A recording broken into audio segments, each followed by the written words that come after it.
It's funny because as I was going through this journey, I remember so many times thinking that I was like broken. Like, I'm like, why can I not just like stick to this one thing? Or like, why is it so difficult? Why have I had to dip my toe in all these different things? And it's funny because when I found human design, I learned about my sixth profile, and like the first 30 years of my life, that's literally exactly what they're supposed to be. It's supposed to be trial and error. Hello, everybody, and welcome back to another wonderful episode of Witchy Wellness Radio, the show you learn how your body and emotions are not in the way, they are leading the way. And today we're talking with Stacy Gissal all about using human design as a cheat code to discover your divine blueprint and accelerate your personal development. More about Stacy. She is the founder of Evolve Beyond Limits, a mystery school that has helped countless women balance and activate their divine blueprint so that they can step into a life of freedom, liberation, and inner peace. Stacy considers herself a modern-day mystic, specializing in DNA activation through the use of human design, shamanism, tantra, Ayurveda, and the chakra system. She uses her knowledge and years of study in these areas to assist her clients in making internal changes necessary for them to reconnect to who they truly are, rekindle their enthusiasm for life, and lead them down a transformational path of self-mastery and personal growth. Beautiful intro bio. Oh my goodness. Welcome to the show, Stacy. I'm so happy to have you here. Oh my gosh, thank you for being here. I'm super excited to connect with you and your community and just see what magic comes of this conversation. Yes. I know. All the stars have aligned and we're ready to record today. We had some universal technical issues earlier this week, and this third time's a charm. And that's how I know it's going to be a good one, is because everything had to perfectly align for us to be able to hold the space together and let it unfold as it needs to. And I would love to start off with asking, how did you get into this beautiful work? I know there's not one just straight line here on this heroine's or hero's journey, but how did you get to helping people really learn to work with their own energies, if you will, like human design, in order to live a life of freedom and liberation?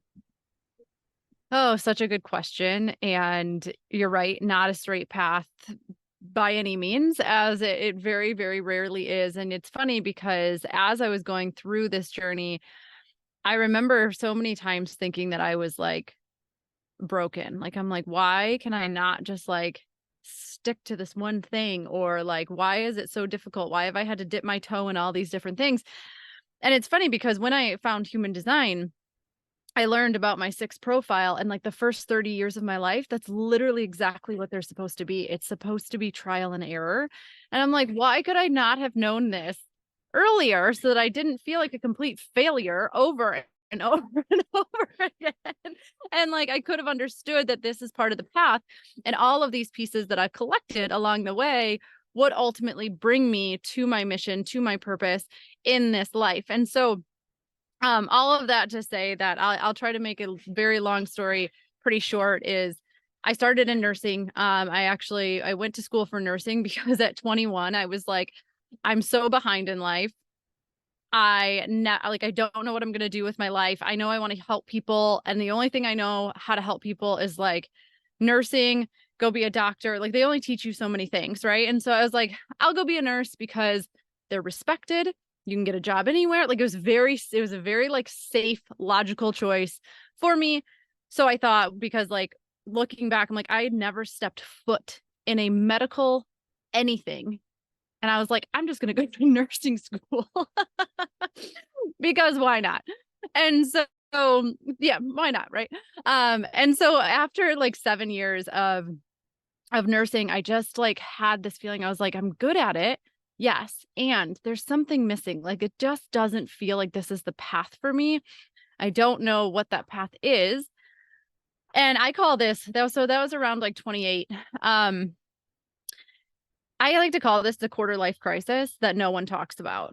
Like everyone has a quarter life crisis. Everyone talks about like the midlife crisis, but the quarter life crisis is when you have followed the path that everyone told you you're supposed to follow. Like you got the job, like, or you went to school, you got the job, you're married, right? Like you bought the house, you did the thing. Some people have kids. We hadn't at that point, but it's like, and then you're like, what have I done? Right?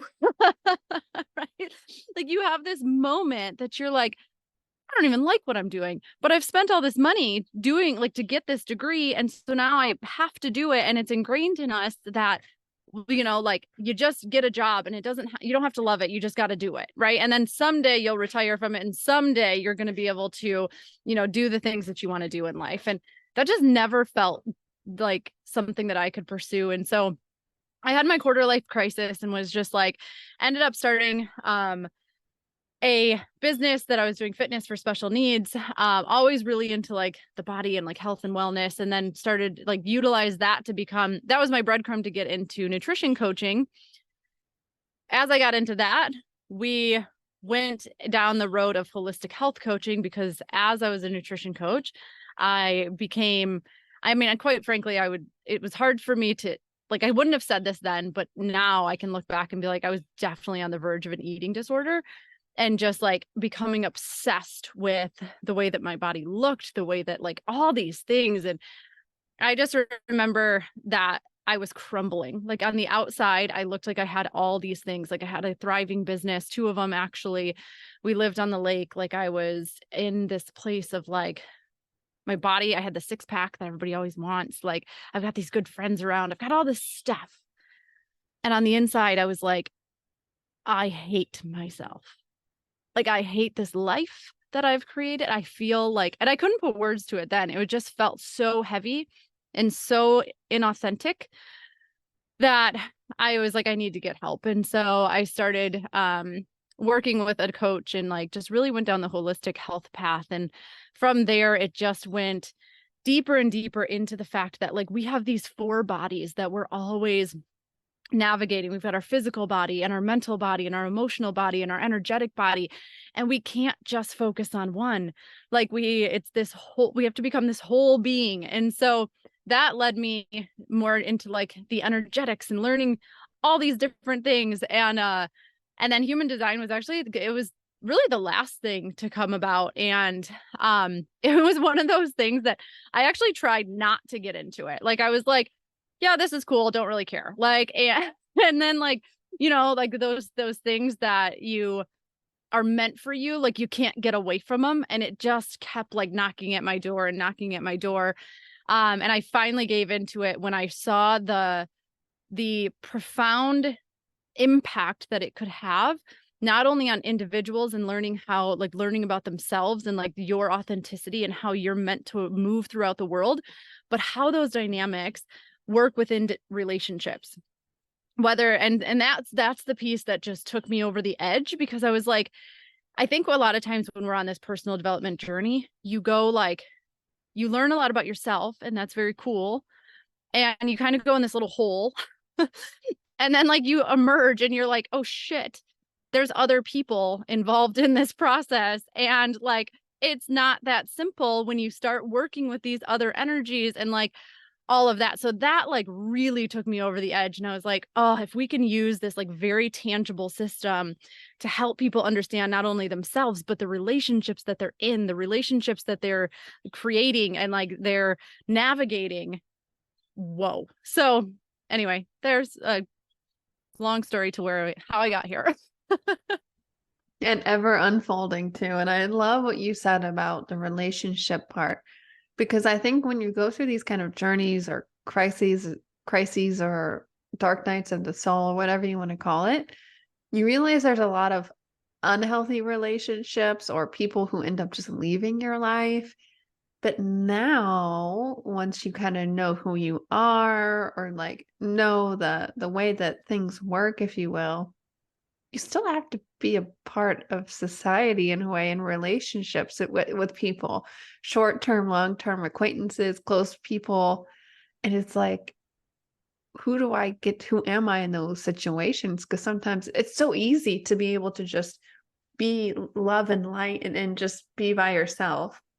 But Mm-hmm. anybody who's been in a relationship knows, like, it's hard to show up as your true self sometimes, and especially going home for the holidays or being with your family, who you grew up with. That's the most spiritual thing I think you can do, is see how you can use these practices when going home to a place where you so ingrained to who you used to be, like who created all these subconscious habits when you were a child.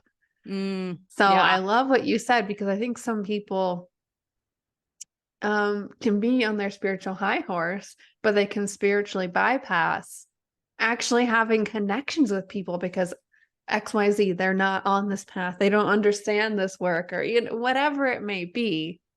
They Mm-hmm. avoid connecting, if you will, with people. Yeah. And I think that you're seeing this on like a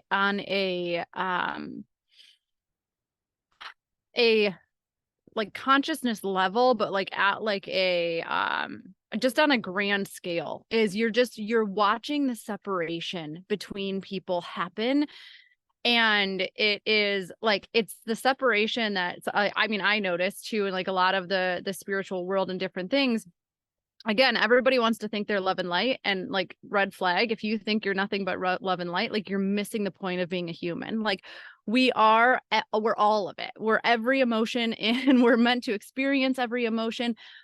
And so we're seeing this, like, it's like, well, you just don't understand. It's like, no, our job is to create unity. Like, that is what we're here to do. And that isn't always going to be an easy process. And I say, like, you will test your spirituality when you walk away from the altar, when you walk out into your life, when you do go into those situations, because you're so right. Like, it becomes, when I was going through a lot of this, it was like I realized where I would show up like the most authentically. It was in groups that nobody knew who I was before. Right. And then it's like, but then you go home, or, I've been married to my husband for 14 years, and his family's known me since I'm 18. And so, like, through their lens, a lot of times, like, that's still who you are. And to be able to show up authentically, even though there's all of these, like, this conditioning and these past defenses that we have like created within our relationships, to be able to show up that way, it will change the game. But at first, it's going to be really uncomfortable. It's going to be really uncomfortable for you and them, but somebody has to lead the way. And if you want people to come with you on this journey, if you would like people to show up differently, like, that's on you. You have to go first. And I think that we love to tell people what to do. Like, you just have to do this, you just have to do this. But then there's this integrity issue, because then you show up in these relationships, you show up in these things, and you've reverted back to the person that you used to be. And they're like, why on earth would I ever do what you're doing? Because clearly it's not working. Like, clearly you are no different than you've ever been. And so it's like, how do we become the role models in our life? And when we see something in somebody, whether it be your parents or whoever, that we're like, oh, that drives me crazy. Like, I wish that they were different. It is an opportunity for you to go deeper into that thing and to show them that there is a different way. And, I remember doing that with my husband. I was like, gosh, he's so emotionally unavailable. He needs to really work on his emotion, like expressing emotions. But I was sitting there and I was like a brick wall. Like, you were not getting in. And so it's just kind of like, I had to recognize that about myself. And then I was like, okay, this is an opportunity for me to be the one that goes first, to lead the way, to be vulnerable first, to be open first, and show, like, pave the path that makes it easier for them to come with you. That doesn't guarantee they will, right? It doesn't guarantee that they will. And I think that's one of the hardest things about this process, is that you don't know who's coming, and you don't know who you're going to leave behind. That was probably really poor wording, because I think that like hits people really hard, because you're really not leaving them behind. They have a choice too. But it's like, you don't get to choose. And I think that's the scariest part of walking, like really walking your talk, is that there are going to be people who don't come. And oftentimes it's the ones you thought for sure were coming. Yeah. Yeah. And I think it's, for me at least, in that part of the journey is learning that I have to put me first and put my own vibration first, and really healing that codependent part of me, right? Or the people Mhm. pleaser part of me. And just seeing in relationships, it's amazes me the more it's so clear, the more that I am in my power, the more that I am in my alignment and doing the work, some relationships just are completely amplified and so much better. And then Mhm. other relationships, I know in the past, because I'm no longer in those relationships, romantic or friendships, the more I'm in my power and the more that I deepen my own, self-love, the less compatible it was. It wasn't like I was trying to change the other person. It was the more that I did commit to myself, it was just very clear how everything would, play out. Maybe not at the time because I didn't want it to be that way, but Mhm. really letting go, like you said, of the outcome, and then realizing you can't change the other person. Mhm. Like I know Abraham, I listened to a ton of Abraham, and I know one of the things that they always say about relationships, like vows that you can make to a partner or marriage, is like, I like you well enough. Let's see how this goes. Like, like that's all it is like, okay, I can't control you. I control my own vibration and my own growth. And Mhm. I like you good enough. Let's see how it goes, and let go and not have to. And that's the same thing I think for life too, is not trying to control and white knuckle everything down to the granular level, which we all would love to do. Right. 100%. We would definitely love that. And I couldn't agree more. I think one of the and quite frankly, it was probably one of the most difficult things that I have ever like experienced on this journey is the power of choosing you. And, like recognizing that if it comes down to and I've said this in my marriage and and it's in with friendships and ultimately like if you make me choose between me and you, I'm always going to choose me. So like and that is so hard to live. It's easy to say.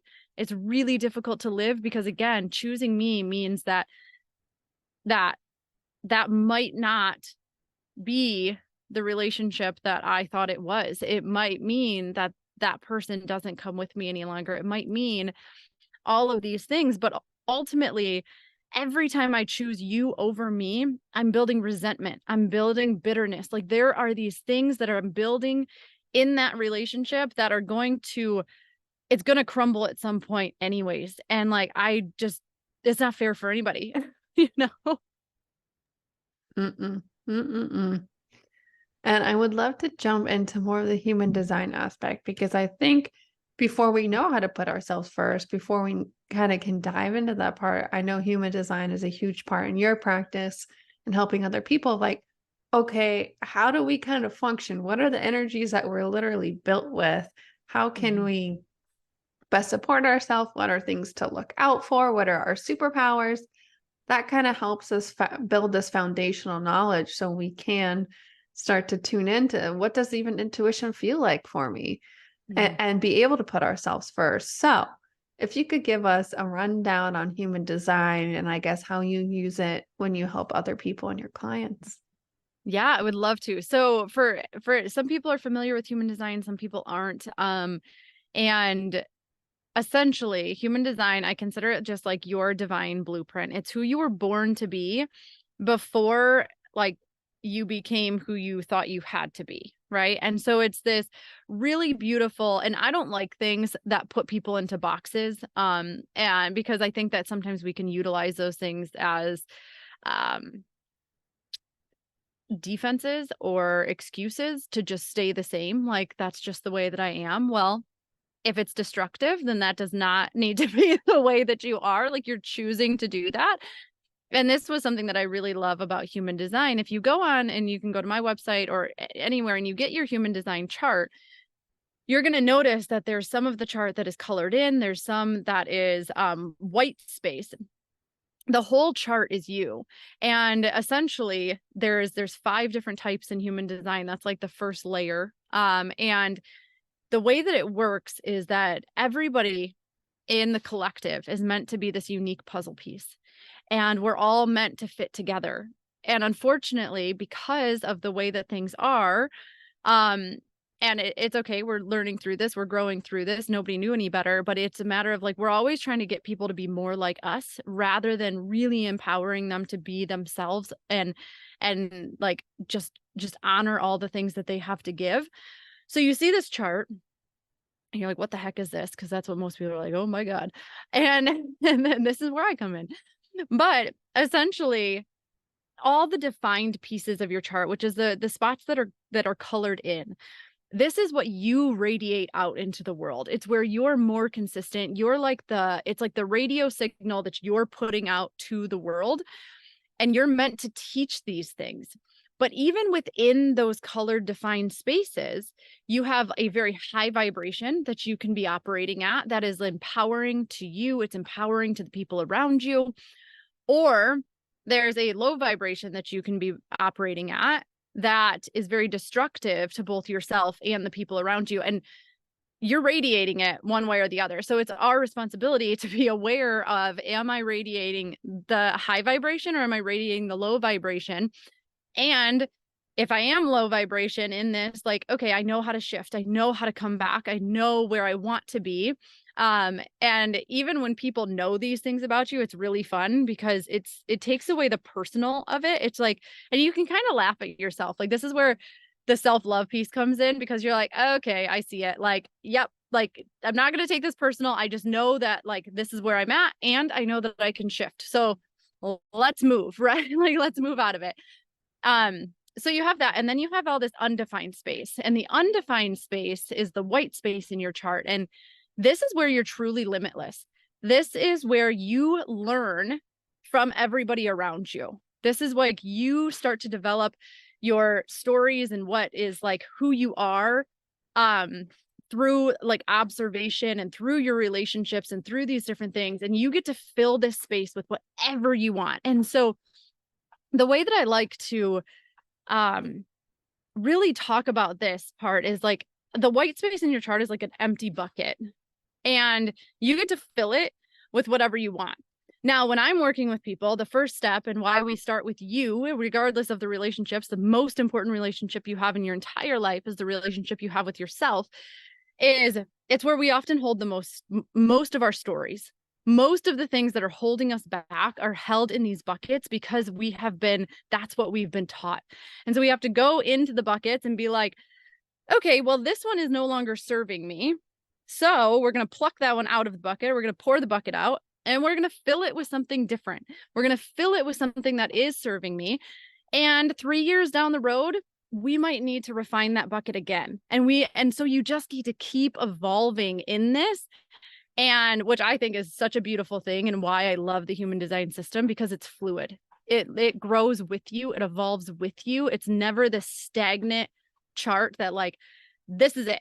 Like it just doesn't work like that. So that's kind of the little bit of a basis of what it is. And like I said, it's the first step to everything that I do, because it allows you to, it's like a cheat code. It truly is, of you being like, of what all the ways in which you're so amazing. And I think for everybody, not just women, but especially women, like women will tell me all day long what's wrong with them.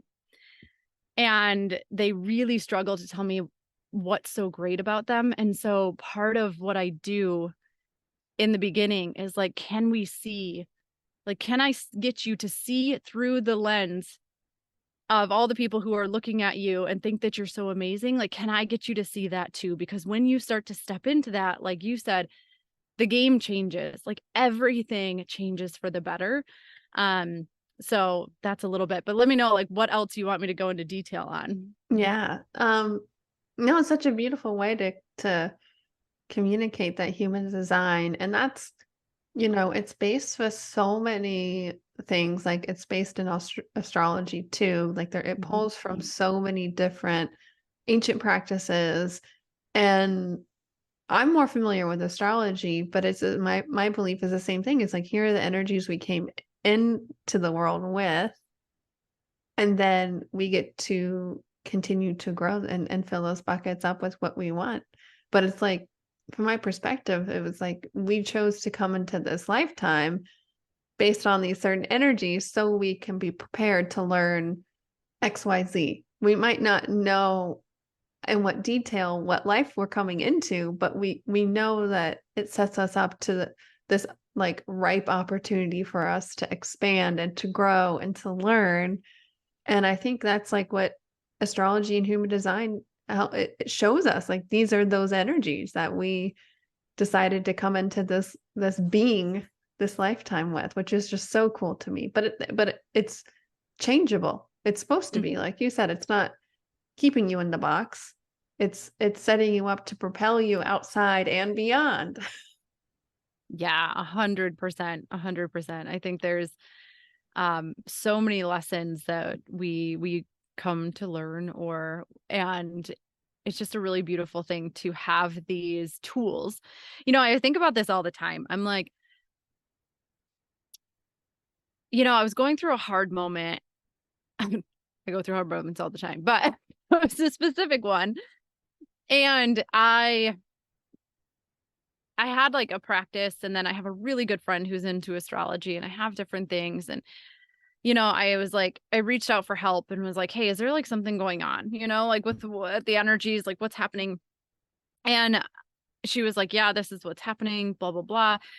And I just remember sitting in just profound gratitude, because I think when you are on this journey in any way, you really start to take for granted the fact that you have these tools, and that's all they are, is they're tools to help you have a better understanding so that you can shift out of that low vibration into a higher vibration much faster, right? Like, and I sometimes forget that there's so many people in this world and in the collective that don't have these tools, that think that life just has to be this way, and this is just the way that life is. And so I guess for your listeners, like, because you're listening to this, you probably have some tools, right? Like, and like to maybe just hit your knees in gratitude today and remind yourself that like what a freaking gift it is to have that, because there's so many people who don't. And when you don't share with other people, I've put out things. I remember texting my sister one time, like, hey, crazy energy, like this is what you might see out and about. And she like messaged me, I think it was 2 days later, and she's like, I'm so glad that you messaged me that, because I handled situations so different than I would have handled in the past, because I had an explanation as to maybe why this person is struggling with this. And she was able to come at it with like more grace and compassion, rather than just being frustrated and annoyed and just being like, and so like, don't be afraid to share. Don't be afraid to share these things that you like, because man, like you never know when it's exactly what somebody's going to need to hear. And I think, we can be afraid of being judged and all the things like, what are they going to think if I share this? I don't care. When something comes up in my mind, when somebody comes up in my mind, when a thought comes up, like an intuitive download, whatever, that's about somebody else, I always share it.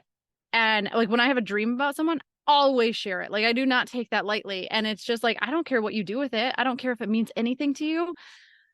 But to me, it's my responsibility to be a channel for that. And like, I don't know, maybe, I mean, that could completely alter, your day, your life, your this.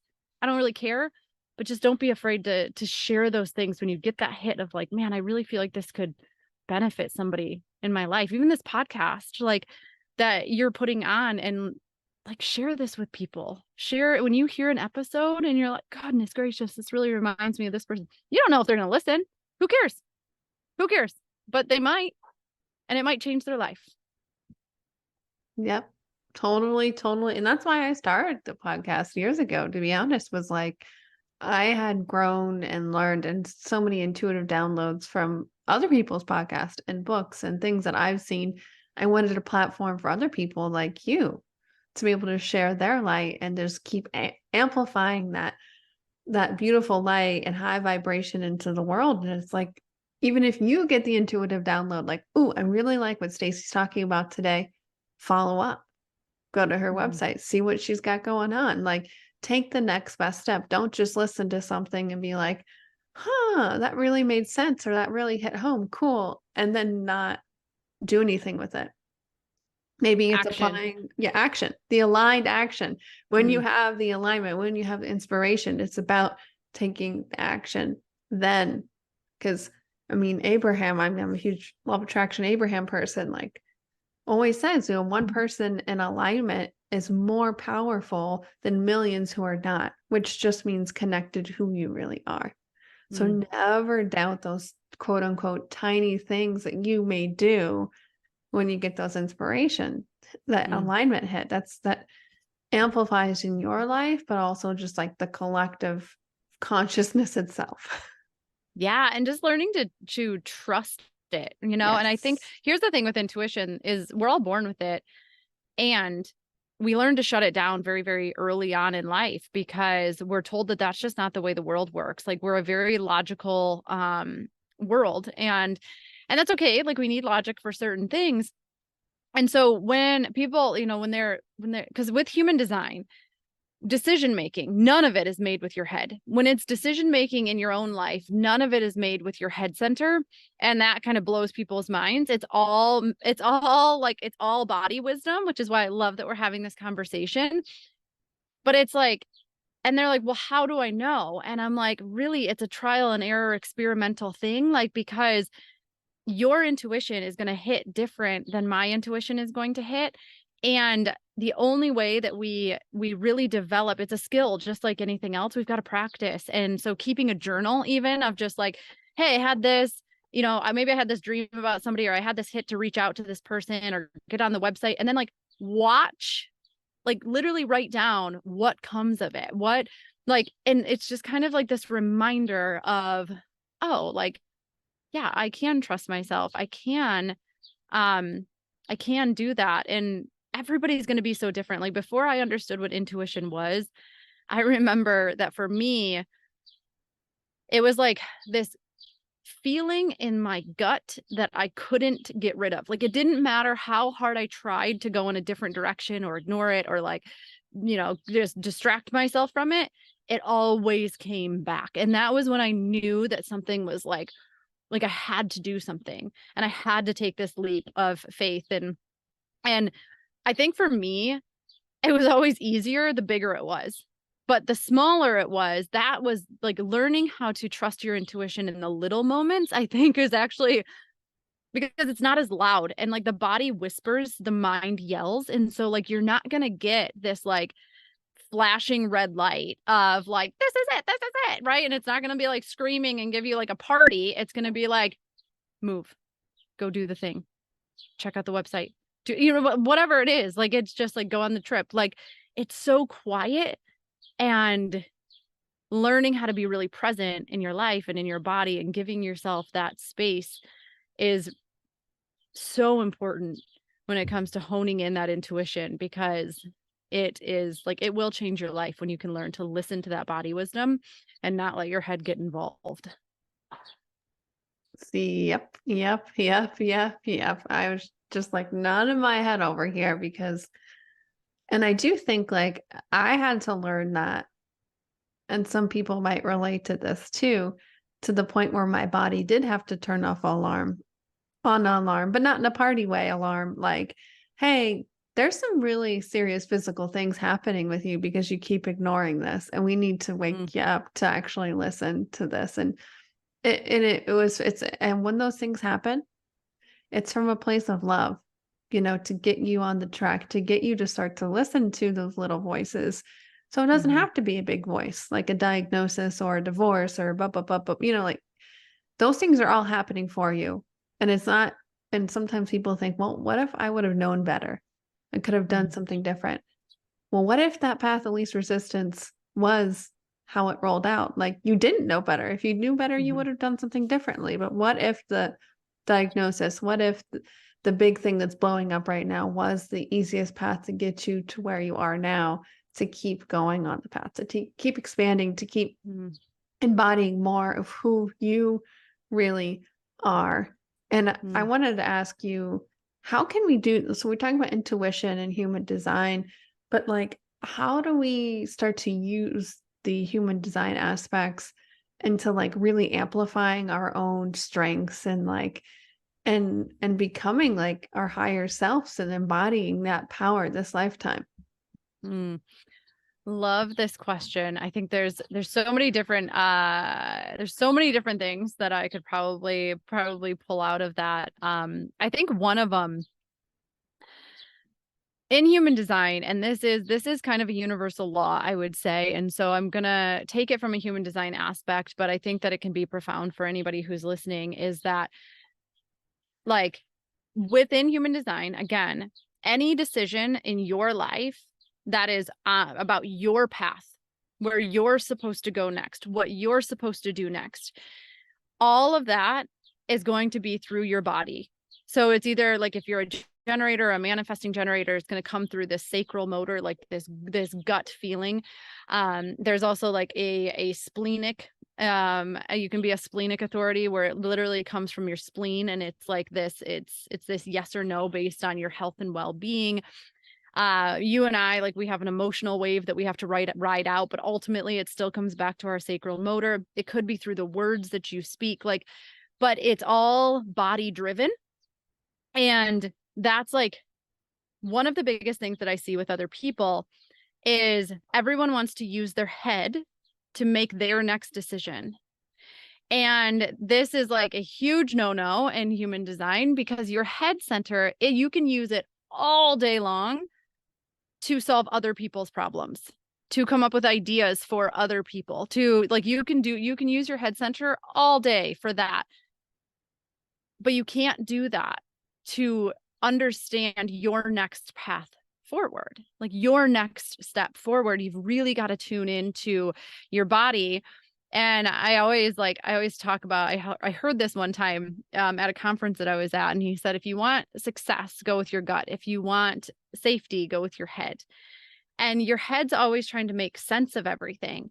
And your head does two things. Like it either makes everything a bigger deal than it really is, right? Like, I'm going to, go do this thing. And it's like, you're going to die. Like, it's just like, well, no, I'm probably not. But like, it likes to go to like worst case scenario. It likes to do that. And then it's always all your head center has to go off of is past experience, or what somebody else has told you, or whatever that looks like. And so it doesn't make decisions based on who you are today and who you're becoming. It makes decisions on who you used to be. And so you've got to be very, very cautious that like, just because something didn't work in the past doesn't mean that it's not going to work today, because that you're not the same person that you were back then. Right. And so it's like really tuning into that body wisdom. And in human design, like be cautious, okay? Because you can go down a human design rabbit hole, okay? And I see it all the time.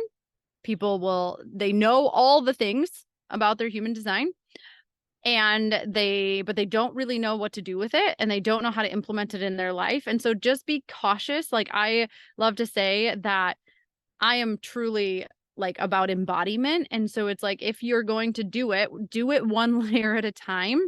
And the first thing is like, understand your human design type. If you go to my website, you'll get a free ebook. You can do that kind of stuff. I do little mini readings and everything, but like understand your type and the strategy that is that comes with every type, because just understanding your strategy in life, which is how you're meant to go through life, how opportunities come to you, like all of that, it will open up so many doors. It will allow you to stop fighting against life and like actually start to flow with it. And as you know, we have to let go of some of that control and really give into the surrender of that. But just understanding that piece of the puzzle will just open up so many things, because you're like, I mean, at least for me, I was taught my entire life that if you want something, you got to go out and get it, right? Like that's it. And so now looking back, I wasted a lot of time and energy initiating a lot of things in my life that it's not like they didn't work. Like some of them worked, and I can be super grateful for the lessons that I learned and it, whatever. But ultimately, if I would have followed my human design strategy, which is to respond, meaning that when things are in alignment and like when the energy and the timing is right for that thing, it will come to me. I won't have to go seek it out. Oh my gosh. Like the amount of time and energy I would have saved by just understanding that process, and like, and I would have also probably had to learn trust a lot earlier in my life of what that truly means. But this is what I mean by, like just having this simple understanding. We're like, wow, I guess like the universe is always conspiring with us. It like truly is. We just don't know how to work with it yet. And this system will allow you to understand how to truly work with the energy that you're meant to be living in. And you will stop it. It takes away a lot of frustration. It takes away a lot of anger. It takes away a lot of the impatience that we have in our life, a lot of the bitterness. Like it takes the disappointment, like it takes a lot of that away, because we're not trying to force things that aren't for us. We're not trying to follow paths that just aren't ready yet. Yeah. Amen. And as you're saying that, I'm like looking at my chart. I'm like, oh, wait, what's my strategy? Oh, yeah, I'm responding too. Good. Yeah. Yep. Yep. You absolutely are. Because you described that. And I was like, yeah. Oh, yeah. That's how I did. That's how I operate too. And how this past year in my businesses, how every time that I have implemented that strategy, that's when things have just exponentially grown. But it's getting into the vibration, getting into my own alignment, and then taking the aligned action, whatever it is related to business or not. And then I see all these opportunities come to me. And it's like, I don't have to go out there to, like you said, initiate and go. It's like, no, allowing that to come right to me. So reconfirmation on my part. So thank you. You're welcome. You're welcome. And I think it's like, gosh, it's exhausting to do it the other way. It's like, Yeah. and as like your energy is so important, like your physical energy is so important to what, like carrying out whatever mission it is that you're here to carry out on this planet. And so when you're struggling, when you're like, when you're exhausted and you're burnt out and it's just like life just feels so hard, you're not broken. We're just simply out of alignment. We're trying to live somebody else's design more than likely. And it's hard because whenever I talk about human design, I like obviously obsessed with the system. It's so specific. It's hard for me to like hone in on an episode like this, because like I'd be talking to some people and not talking to others. And so I'm trying to really keep that. But it's like when you can learn this specific, unique blueprint of who you are and what it means to be in alignment, and you're not just guessing all the time, it really takes a lot of pressure off. And you're like, okay, like, yeah, this is like, again, if we can get our energy back, then I mean, sky's the limit, right? Exactly. Exactly. Oh my goodness. Well, I guess on that note, I just look at the time. Of course, it's like flown by, not non-existent here when we're in the flow and alignment.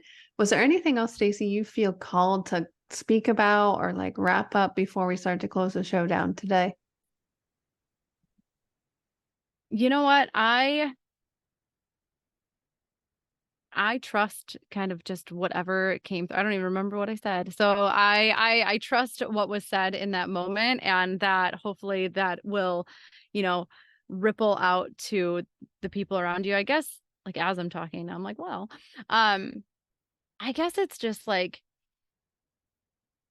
just be really aware of the ripple. And we've brought this up like a couple of times in this podcast episode of just how important it is to focus on you, and how raising your vibration does so much. Like it's profound, the ripple that it will create. And so just give yourself that time, like, and also like give yourself some credit for the work that you're doing, because like you're making such a huge, huge impact on the world by simply choosing to raise your own vibration. And then when you can start to implement that into your relationships and start to let that ripple out, even to the person that you meet at the grocery store, the person that's checking you out, like at the grocery store, I mean, on the street too, I guess, whatever. But like every single person that you interact with,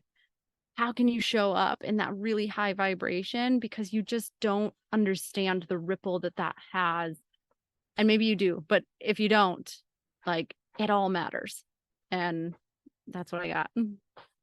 Amen, sister. And I think one thing I have to say to that is, you know, going back and forth, making sure we were both in alignment for this podcast episode to record, we each had to like put our own selves first, whether it's technology, our own energy, like really talking the talk, walking the walk, and allowing our bodies and our own energy to be replenished before being of service. Because you gotta, I mean, God, so cliche, gotta put on your oxygen mask first before you can help other people, fill up your cup first, yada, yada, yada. We've all heard it. But are you actually practicing it? Yeah. Yeah, that's the question for all of us. And for me too. It's like, okay, how can I implement that even more? But it was such a beautiful honor and divine timing with you today, Stacy. And we end the show the same way every week. How may we, as the listeners, as a huge act of gratitude, be of service for you and return today? I love this question. I think I have two things. One is what I just said. Like today, actually, you know what? This is what's coming up for me. It's just coming through. So I'm going to say it. Like, go compliment somebody today that you don't know. Like somebody on the street, like just when you see somebody who's, wearing something, or their smile is just like intoxicating, or their laugh, or like whatever it is, like just compliment them. Would be my first one. Like that's my little thing for you. And then the second one too is like, feel free to come book a human design mini session with me. They're free. And I don't know for how long I'm going to be doing them for free, but I would love, like, it literally lights me on fire to be able to show you who you are through this lens. And so please feel free to follow the link and do that. Awesome. Beautiful. And I think if you guys are interested in learning more about human design, like Stacy was saying, it's hard to go into detail because everybody's so unique. So this is a beautiful opportunity for you to start to understand. If you're into kind of astrology, this is just another form of that. If you kind of like that kind of mentality, it's really going to help you learn how to work with yourself and propel yourself forward. Don't let the chart scare you. I have no idea what the human chart looks like either. That's okay. Yes, thank you so much, Stacy, for coming on. It was such a beautiful experience with you today. Oh, thank you so much for having me.